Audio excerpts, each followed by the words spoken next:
Hello friends, मैं दीपक कुमार मिश्रा आप सभी का बहुत बहुत स्वागत करता हूं अपने यूट्यूब चैनल पे, अपने फेसबुक पे। आज हम लोग देखने वाले हैं बहुत ही इम्पोर्टेंट और जबरदस्त टॉपिक, और करंट अफेयर्स में आज हम लोग देखेंगे करंट अफेयर्स जो वीकली करंट अफेयर्स हम लोग का चल रहा है, तो उसमें आज हम लोग देखेंगे 3 जून से लेके 10 जून, यानी कि 3 जून से 10 जून का जो भी करंट अफेयर्स रहेगा, बहुत ही इंपॉर्टेंट करंट अफेयर्स होगा। उन सारे करंट अफेयर्स को आज हम लोग देखेंगे। तो बहुत ही जबरदस्त करंट अफेयर्स है, वीकली करंट अफेयर्स बहुत ही जबरदस्त करंट अफेयर्स है, और आशा करते हैं कि आप लोग सभी बहुत अच्छे होंगे। और उसी अच्छे आशा के साथ अब हम लोग शुरू करते हैं करंट अफेयर्स।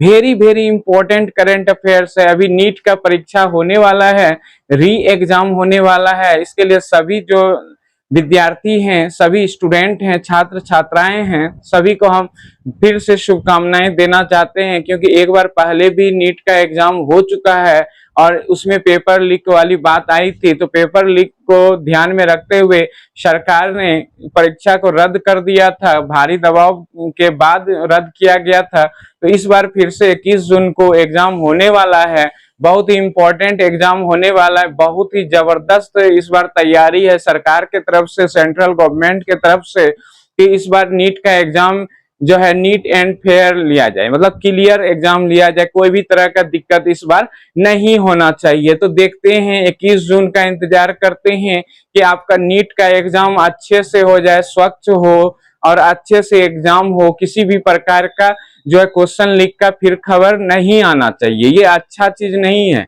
बार बार क्वेश्चन का लीक होना देश में, चाहे वो सेंट्रल लेवल पे हो, चाहे वो बिहार स्टेट लेवल पे हो, क्वेश्चन का लीक होना सही नहीं है। मतलब क्वेश्चन का लीक होने का मतलब होता है स्टूडेंट का जो है मनोबल गिर जाना, यानी कि स्टूडेंट जो बहुत तैयारी के साथ आते हैं एग्जाम में, उनका मनोबल गिरता है। अभी हम लोग बहुत ही इंपॉर्टेंट जो तैयारी कर रहे हैं, ये मद्य निषेध का भी एग्जाम आने वाला है। तो इन सारे चीजों को ध्यान में रखते हुए हम तैयारी कर रहे हैं, और उसमें करेंट अफेयर्स का जो वैल्यू है, चाहे वो बीपीएससी हो, एसएससी हो, रेलवे हो, कोई भी एग्जाम है, बिहार दरोगा, सभी जगह करंट अफेयर्स अपना वैल्यू रखता है।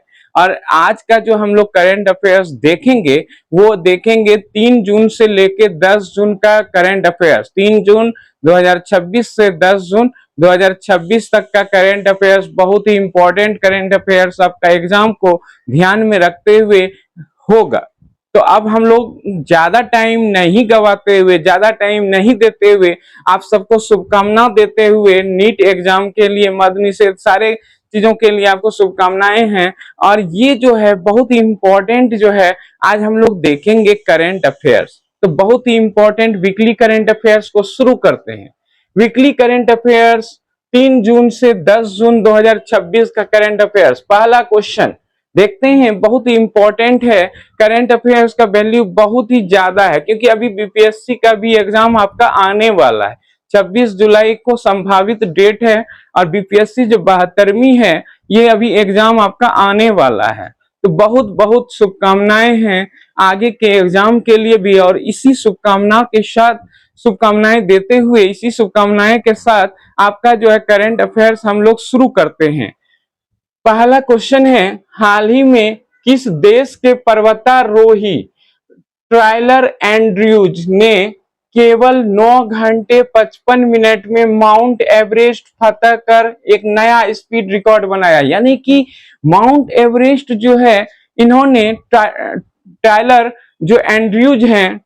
एंड्रयूज हैं, इन्होंने सिर्फ 9 घंटे 55 मिनट में माउंट एवरेस्ट को फतह कर लिया। ये बहुत ही स्पीड हुआ, यानी सबसे स्पीड, सबसे जल्दी जो है माउंट एवरेस्ट को फतह करने का रिकॉर्ड इन्होंने बनाया, यानी टायलर एंड्रयूज ने बनाया। तो पूछा गया क्वेश्चन ये है कि टायलर एंड्रयूज जो है पर्वतारोही ये किस देश के हैं? तो ये पूछा गया क्वेश्चन है आपका, टायलर एंड्रयूज किस देश के हैं? तो बहुत ही इंपॉर्टेंट क्वेश्चन है, और ये है अमेरिका के। कहाँ के हैं ये पर्वतारोही? अमेरिका के हैं, अमेरिका के हैं। और इन्होंने अभी हाल ही में माउंट एवरेस्ट को जो है फतह किया है, मतलब उस पर चढ़ाई किया है 9 घंटे, सिर्फ 9 घंटे 55 मिनट में, ये अपने आप में बहुत बड़ा चीज है। और माउंट एवरेस्ट जो है विश्व की सबसे ऊंची चोटी है जो हिमालय पर्वतमाला पर स्थित है, इसको जानना पड़ेगा। ये सब चीज जो है ट्रेडिशनल जीके ज्योग्राफी में भी ये क्वेश्चन बहुत ही इंपॉर्टेंट है, बहुत ही मायने रखता है कि माउंट एवरेस्ट जो है विश्व की सबसे ऊंची चोटी है, यानी कि ये किस पर्वतमाला पर स्थित है, हिमालय पर्वतमाला पर स्थित है जो नेपाल में है। यानी कि नेपाल में जो है हिमालय पर्वतमाला, इसकी सबसे ऊंची चोटी माउंट एवरेस्ट है और ये विश्व की भी सबसे ऊंची चोटी है। ये सारा क्वेश्चन आपका आता है। अगर विश्व की सबसे लंबी पर्वतमाला बोला जाए तो वो एंडीज पर्वतमाला हो जाएगा, ये एंडीज पर्वतमाला हो जाएगा विश्व की सबसे लंबी पर्वतमाला। लेकिन विश्व की सबसे ऊंची पर्वतमाला कौन सी है, तो वो चोटी तो सबसे ऊंची है माउंट एवरेस्ट, और सबसे ऊंची पर्वतमाला ये जो माउंट एवरेस्ट है ये किस पर्वतमाला पे है, तो हिमालय पर्वतमाला। बहुत बहुत इंपॉर्टेंट क्वेश्चन है और ये नेपाल में है, याद रखिएगा ये नेपाल में है माउंट एवरेस्ट, धोखा से भी भारत नहीं देना है, ये नेपाल में है, माउंट एवरेस्ट जो है नेपाल में है और ये विश्व की सबसे ऊंची चोटी है। वेरी वेरी इंपॉर्टेंट क्वेश्चन है। और इसको जो है टायलर एंड्रयूज जो अमेरिका के पर्वतारोही हैं, इन्होंने सिर्फ 9 घंटे 55 मिनट में इसको जो है इस पर चढ़ाई किया है। और माउंट एवरेस्ट की जो ऊंचाई है 8848.46 मीटर है, लगभग ये कहीं कहीं 46 कहीं कहीं 86 रहता है। तो ये ऊंचाई जो है हमेशा मापते हैं, यानी कि इनको जब कभी ये कम हो जाता है कभी ज्यादा हो जाता है, वो तो समझ ही रहे हैं। अमीन अगर 5 तरह के आएंगे तो 5 तरह का चीज करेंगे, वही हुआ है माउंट एवरेस्ट की ऊंचाई को जो है मापने में। तो बहुत इंपॉर्टेंट है, लगभग 8848 मीटर, यानी कि 8848.86 मीटर है इसकी ऊंचाई, ये ज्यादा सटीक है। तो इसको जब हम लोग देखते हैं तो माउंट एवरेस्ट जो है ये अमेरिका के पर्वतारोही हैं। कहाँ के हैं ये, अमेरिका के। ये टायलर क्या नाम है, एंड्रयूज, तो ये सबसे कम समय में माउंट एवरेस्ट को फतह किया है। बहुत बहुत इंपॉर्टेंट क्वेश्चन है। और अमेरिका के बारे में जब हम लोग बात करते हैं तो अमेरिका के अभी राष्ट्रपति हैं डोनाल्ड ट्रंप, इनको तो सारा दुनिया जान गया है, जो नहीं भी जानता होगा वो भी जान गया कि डोनाल्ड ट्रंप अमेरिका के राष्ट्रपति हैं। थोड़ा सा हैं, तो कहने का मतलब है अमेरिका के ये राष्ट्रपति हैं और ये 47वें राष्ट्रपति हैं। ये 45वें राष्ट्रपति भी यही थे और 47वें भी यही थे। तो बीच में कौन थे, बीच में थे जो बाइडेन, बीच में थे जो बाइडेन, जो सबसे अधिक उम्र के राष्ट्रपति हैं अमेरिका के इतिहास में थे, अब नहीं है। अब कहने का मतलब है अब फिर से आ गए हैं कौन सा, डोनाल्ड ट्रंप। इनका भी उम्र कम नहीं है लेकिन उनसे कम है, यानी कि जो बाइडेन जो है अमेरिका के सबसे उम्र दराज राष्ट्रपति थे 46 में, अब 47वें में पुनः आ गए हैं, फिर से आ गए हैं डोनाल्ड ट्रंप। और इस बार जो डोनाल्ड ट्रंप बने हैं राष्ट्रपति अमेरिका के, बहुत सारा विश्व भर में आर्थिक संकट तबाही मचाए हुए हैं। यानी कि कभी वो ईरान से भिड़ते हैं, कभी वो जो है वेनेजुएला से भिड़ जाते हैं। तो कहने का मतलब है अमेरिका का जो है कभी भारत से भी भिड़ते हैं टैरिफ को लेके,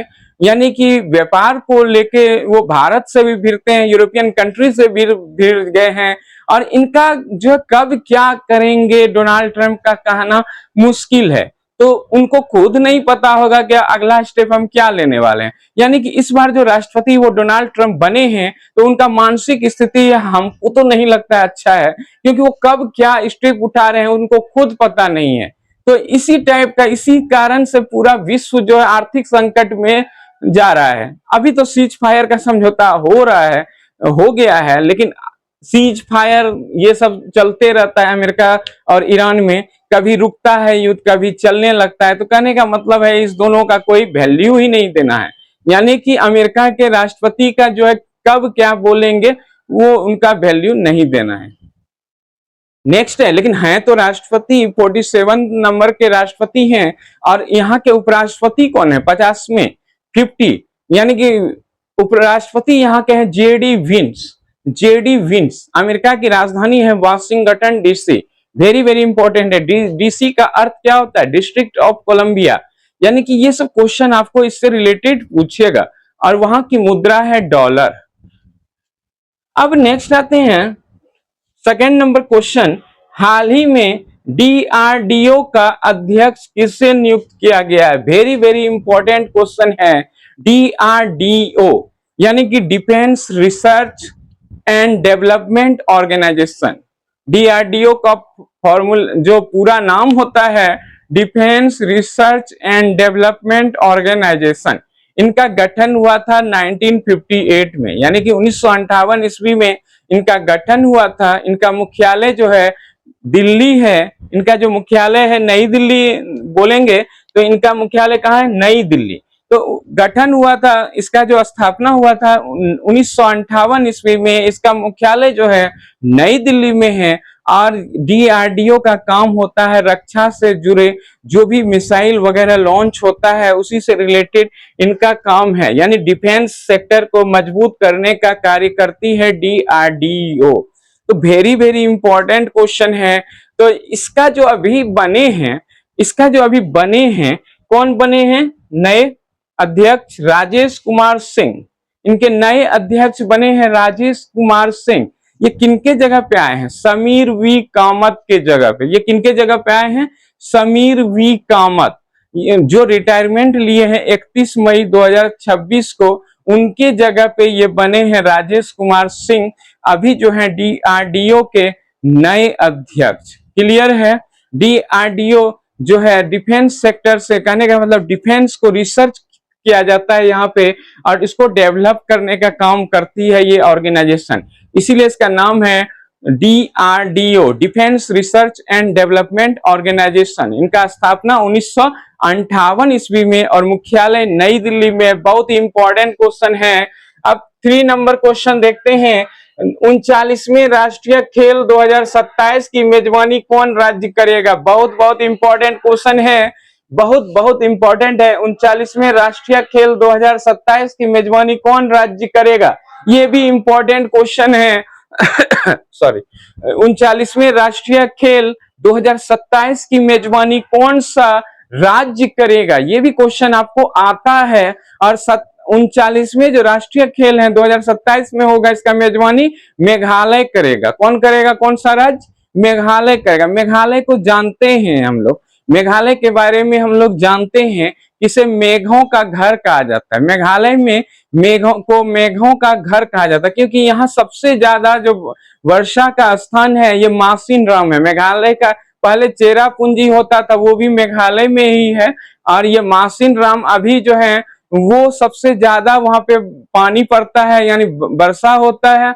और ये भी है, मासिनराम भी है मेघालय में, इसीलिए मेघालय को मेघों का घर कहते हैं। वेरी वेरी इंपॉर्टेंट क्वेश्चन है, ये पूछा जाता है। और मेघालय के बारे में अगर हम लोग जानते हैं, जीवित जर पुल मेघालय में ही पाया जाता है। जीवित जर पुल ये भी मेघालय में ही पाया जाता है। इसके अलावा अगर मेघालय के बारे में हम लोग जानते हैं, मेघालय के जो अभी जो है सीएम है कॉनराड संगमा है। मेघालय के जो सीएम है कॉनराड संगमा है। और मेघालय का जो राजधानी है वो शिलोंग है।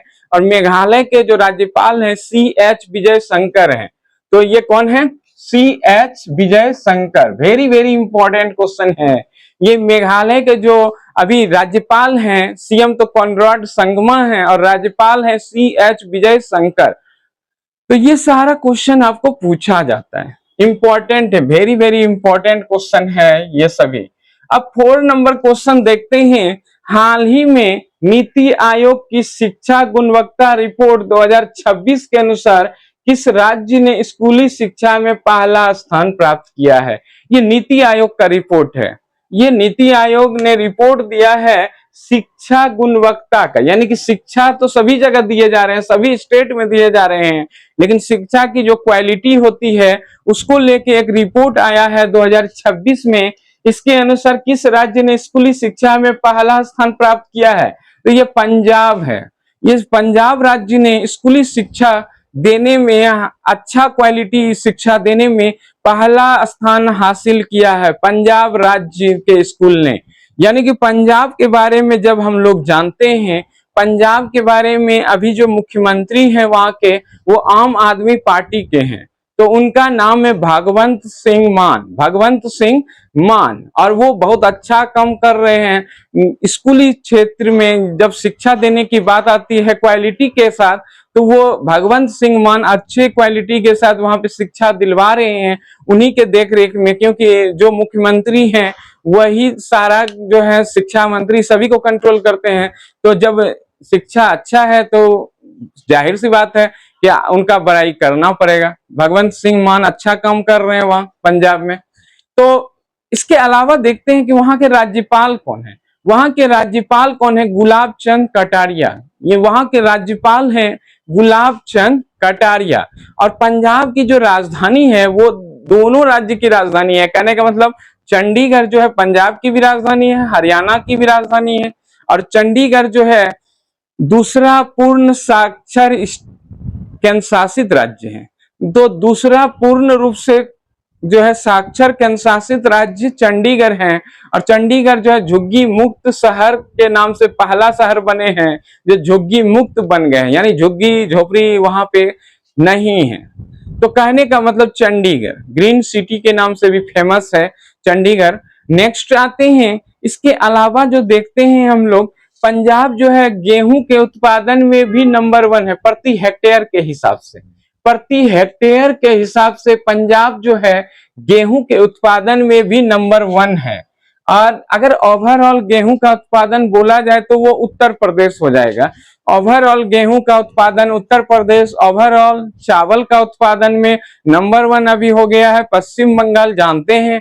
और पश्चिम बंगाल में अभी सरकार भी चेंज हो गया है, पहली बार बीजेपी की सरकार बनी है, शुभेंदु अधिकारी वहां के सीएम बने हैं। इसके अलावा जो देखते हैं कि अगर प्रति हेक्टेयर बोला जाए चावल का उत्पादन, तो उसमें भी पंजाब आगे। यानी कि प्रति हेक्टेयर यानी जितनी भूमि होगी उसके अनुसार, यानी कि क्षेत्रफल के अनुसार प्रति हेक्टेयर के हिसाब से कौन आगे है? पंजाब, गेहूं और चावल दोनों में। लेकिन अगर ओवरऑल बोला जाए चावल में तो पश्चिम बंगाल, और गेहूं में ओवरऑल बोला जाए तो यूपी उत्तर प्रदेश का स्थान है। वेरी वेरी इंपॉर्टेंट क्वेश्चन है। 5 नंबर है, 5 नंबर क्वेश्चन है, हाल ही में न्यायमूर्ति मीनाक्षी मदन राय को किस उच्च न्यायालय यानी किस हाई कोर्ट की मुख्य न्यायाधीश नियुक्त किया गया है? बहुत बहुत इंपॉर्टेंट है मीनाक्षी मदन राय। इनको जो है मुख्य जो चीफ जस्टिस बनाया गया है कौन से हाई कोर्ट का? तो इनको पटना हाई कोर्ट का मुख्य न्यायाधीश बनाया गया है, न्यायमूर्ति मीनाक्षी मदन राय को। ये महिला है और इनको जो है बनाया गया अभी पटना हाई कोर्ट का मुख्य न्यायाधीश। वेरी वेरी इंपॉर्टेंट क्वेश्चन है। पटना हाई कोर्ट का जब बात करते हैं तो पटना हाई कोर्ट की स्थापना कब हुई थी? तो बहुत ही इंपॉर्टेंट है, ये कई बार एग्जाम में आ चुका है। पटना हाई कोर्ट की स्थापना कब किया गया था? 1916, 1916, यानी कि 1916 ईस्वी में इसका स्थापना किया गया था। 1916 में इसका स्थापना किया गया था। बहुत इंपॉर्टेंट क्वेश्चन है। और बिहार के बारे में जब हम लोग जानते हैं तो बिहार में लंबे समय तक मुख्यमंत्री नीतीश कुमार जी थे, लेकिन अब जो है सम्राट चौधरी आ गए हैं नए सीएम। अब इनका काम देखना पड़ेगा कैसा है। वो अभी 1 ही महीना हुआ है, यानी कि 1 मंथ में किसी को हम जो है ना अच्छा कह सकते हैं ना खराब कह सकते हैं, लेकिन बाद में इसका एनालिसिस होगा 1 साल के बाद, आफ्टर 1 ईयर। तो ये कैसा काम कर रहे हैं और सही कर रहे हैं या नहीं कर रहे हैं वो एनालिसिस बाद में होगा। तो अभी जो है सीएम हैं बिहार के वो सम्राट चौधरी हैं। बिहार के बारे में जब हम लोग जानते हैं तो यहाँ के गवर्नर हैं सैयद अता हसनैन। तो ये सारा इंपॉर्टेंट क्वेश्चन जो है बिहार से रिलेटेड क्वेश्चन पूछा जाता है। ये एग्जाम में ये क्वेश्चन कई बार आ चुका है। पटना हाई कोर्ट की स्थापना किस वर्ष किया गया था? तो 1916 ईस्वी। तो बहुत बहुत इंपॉर्टेंट क्वेश्चन सब आपको यहाँ पे हम लोग डिटेल में देख रहे हैं। अब 10 नंबर क्वेश्चन बहुत ही इंपॉर्टेंट क्वेश्चन है। हाल ही में डीके शिव कुमार ने किस राज्य के 25वें सीएम के रूप में शपथ ली है? बहुत बहुत इंपॉर्टेंट क्वेश्चन है।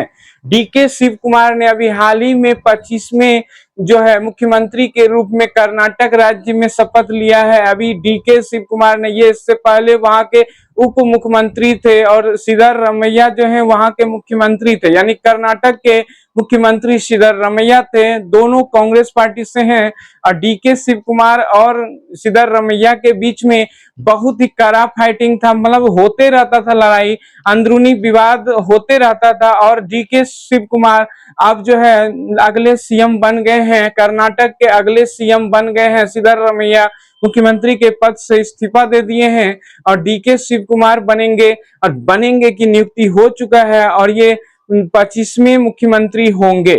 अब बहुत ही इंपॉर्टेंट है, कर्नाटक से संबंधित जब चर्चा चला है तो बहुत ही इंपॉर्टेंट है।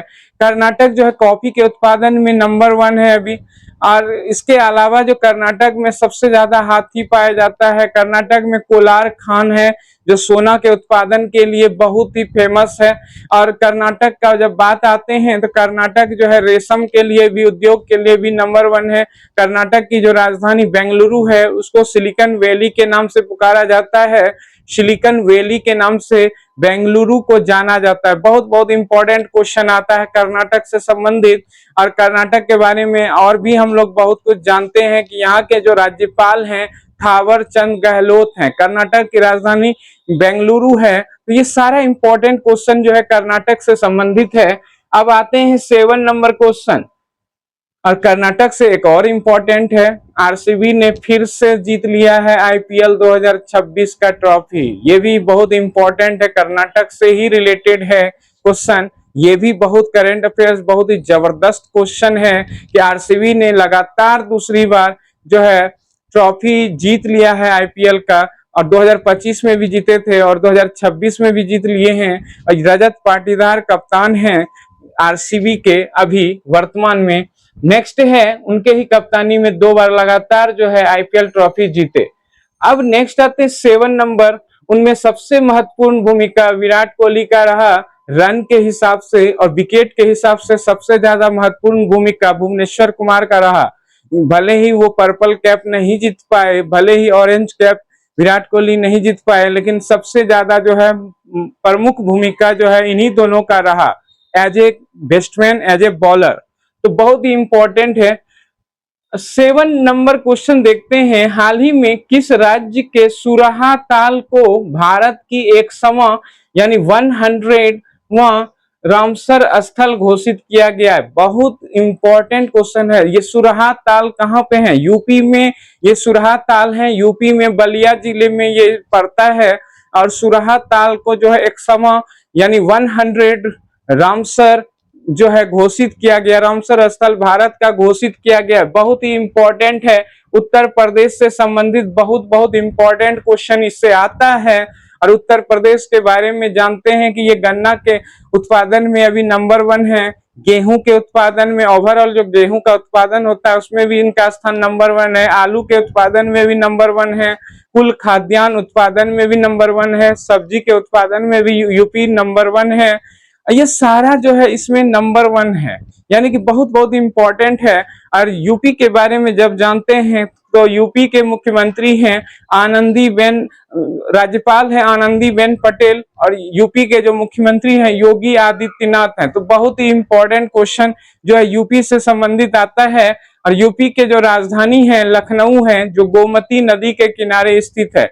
और यहीं पे अटल स्मारक जो है राष्ट्रीय प्रेरणा स्थल अटल स्मारक के नाम से बना हुआ है।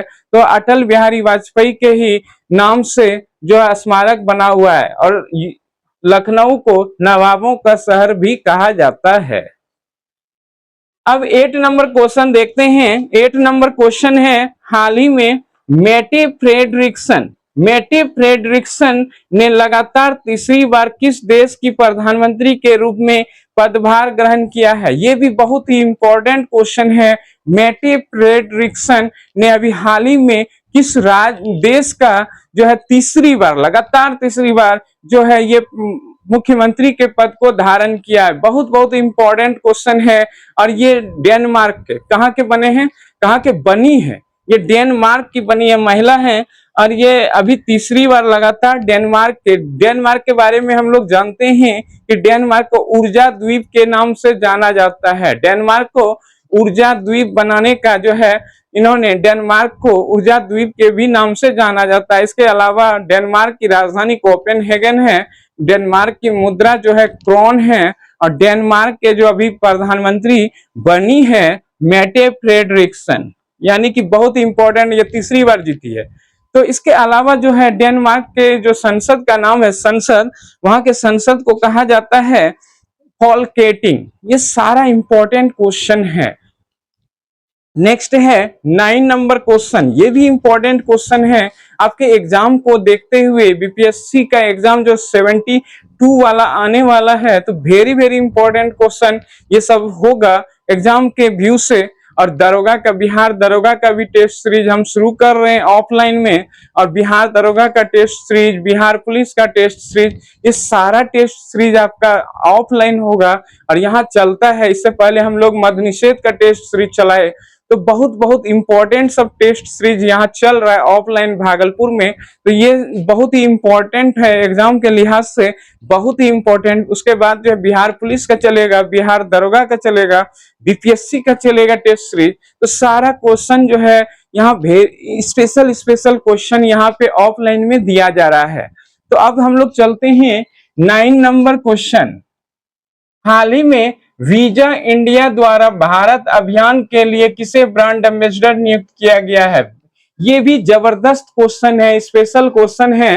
हाल ही में वीजा इंडिया द्वारा भारत अभियान के लिए किसे ब्रांड एम्बेसडर नियुक्त किया गया है? तो इसका आंसर जो होगा शाहरुख खान होगा। यानी कि ये जो प्रसिद्ध, भारत के प्रसिद्ध अभिनेता हैं शाहरुख खान, उसको वीजा इंडिया ने अपना ब्रांड एम्बेसडर नियुक्त किया है अभी हाल ही में। और भारत के प्रसिद्ध एक्टर हैं, फेमस एक्टर हैं, अमिताभ बच्चन के बाद जो है ये सबसे ज्यादा फेमस है भारत में, और इनका जो ब्रांड एम्बेसडर इसको नियुक्त किया है वीजा इंडिया ने। तो बहुत बहुत इंपॉर्टेंट क्वेश्चन। अब 10 नंबर क्वेश्चन आते हैं। इसके अलावा फॉर्मूला 1 कार्यक्रम के लिए किसे नियुक्त किया गया है? फॉर्मूला 1 कार्यक्रम के लिए जो ब्रांड एम्बेसडर नियुक्त किया गया है वो श्रेयस अय्यर को नियुक्त किया गया है। जबकि महाराष्ट्र सरकार ने रोड सेफ्टी के लिए जो ब्रांड एम्बेसडर नियुक्त किया है वो किसको किया है? वो जेनेलिया देशमुख और रितेश देशमुख दोनों को किया है। तो ये सारा जो ब्रांड एम्बेसडर होता है, इन्फोसिस ने जो है कार्लोस अल्कराज को जो है ब्रांड एम्बेसडर नियुक्त किया है। कार्लोस अल्कराज को ये ब्रांड एम्बेसडर इन्फोसिस ने बनाया है, ग्लोबल ब्रांड एम्बेसडर। ये सारा क्वेश्चन आपको पूछता है। 10 नंबर क्वेश्चन है, हाल ही में किस पुरुष हॉकी टीम ने अंडर 18 एशिया कप जीता है? ये भी इंपॉर्टेंट क्वेश्चन है। हाल ही में किस पुरुष हॉकी टीम ने अंडर 18 एशिया कप जीता है? तो ये सारा इंपॉर्टेंट क्वेश्चन आपको जो है पूछा जाता है। वेरी वेरी इंपॉर्टेंट क्वेश्चन है। इस टाइप का क्वेश्चन आपको एग्जाम में उठता है। तो अभी हाल ही में किस पुरुष हॉकी टीम ने अंडर 18 बोल रहा है तो एशिया कप जीता है? तो अभी हाल ही में किसने जीता है? भारत ने। भारत ने अभी हाल ही में जीता है और जापान को हराकर जीता है, यानी कि भारत ने अभी हाल में जीता है। अब आते हैं हॉकी से रिलेटेड, तो जानते ही हैं हॉकी के सबसे बड़े जो जादूगर थे, इसको हॉकी का जादूगर कहा जाता था, मेजर ध्यानचंद। मेजर ध्यानचंद, इन्हें हॉकी का जादूगर कहते थे। और इन्हीं के समय ओलंपिक, बहुत सारे ओलंपिक में, यानी 7 ओलंपिक में 7 ओलंपिक गेम्स जो हुए लगातार, उसमें लगातार जो है इन्होंने स्वर्ण पदक भारत को दिलवाया था। मेजर ध्यानचंद का बहुत ही इंपॉर्टेंट योगदान रहा था। और मेजर ध्यानचंद के योगदान को ही देखते हुए जो है राष्ट्रीय खेल दिवस मनाया जाता है प्रतिवर्ष, और ये 29 अगस्त को मनाया जाता है इनके ही जन्मदिन पर। तो ये सबसे बड़ा उनके लिए सम्मान की बात हुआ कि उन्हीं के जो है जन्मदिन पे राष्ट्रीय खेल दिवस मनाया जाएगा, और ये मनाया जाता है 29 अगस्त को प्रतिवर्ष। क्लियर है? नेक्स्ट है 11 नंबर क्वेश्चन। हाल ही में फ्रेंच ओपन 2026 में महिला एकल खिताब किसने जीती है? यानी कि ये भी इंपॉर्टेंट क्वेश्चन है। फ्रेंच ओपन हो, विंबलडन हो, चाहे वो यूएस हो, अमेरिकन हो, ये चारों जो ग्रैंड स्लैम होता है बहुत इंपॉर्टेंट होता है। फ्रेंच ओपन जैसा कि नाम है ये पेरिस में खेला जाता है। और फ्रेंच ओपन जो है इस बार जो है महिला में किसने जीता है? मीरा एंड्रीवा ने। मीरा एंड्रीवा ने अभी महिला एकल खिताब जीता है फ्रेंच का। और ये जो है रूस की है, रूस की महिला है मीरा एंड्रीवा, और इन्होंने किसको हराया है? माया ख्वालिंस्का। इस बार नाम थोड़ा सा बड़ा है, माया ख्वालिंस्का। तो ये पोलैंड की है, इनको हरा के अभी जीता है महिला एकल फ्रेंच ओपन का जो प्रतियोगिता है वो मीरा एंड्रीवा ने जीता है। तो ये सारा क्वेश्चन जो है आपका इंपॉर्टेंट करंट अफेयर्स है जो कि एग्जाम में आता है, यानी कि French open very very important है। और पुरुष में अगर बोला जाए तो वो कोई किसने जीता है? अलेक्जेंडर ज्वेरेव ने, यानी कि अलेक्जेंडर ज्वेरेव ने ये पुरुष एकल खिताब जीता है ये फ्रेंच ओपन का, और महिला में जीता है मीरा एंड्रीवा ने जो कि रूस की है। और ज्वेरेव कहाँ के हैं? ज्वेरेव जब पूछा जाएगा तो ये कहाँ के हैं? जर्मनी के हैं। ये तो सारा इंपॉर्टेंट करंट अफेयर्स आज हम लोग देखे, और आप सबके क्वेश्चन जो है एग्जाम में आएंगे बीपीएससी से लेके रेलवे, दरोगा, सभी जगह ये क्वेश्चन बिहार पुलिस में आने वाले हैं क्वेश्चन। अभी वैकेंसी भी आने वाली है, बिहार पुलिस की वैकेंसी 20 से 22,000 25,000 तक आ सकती है, और बिहार दरोगा की जो वैकेंसी है 2,000 प्लस ही रहेगा।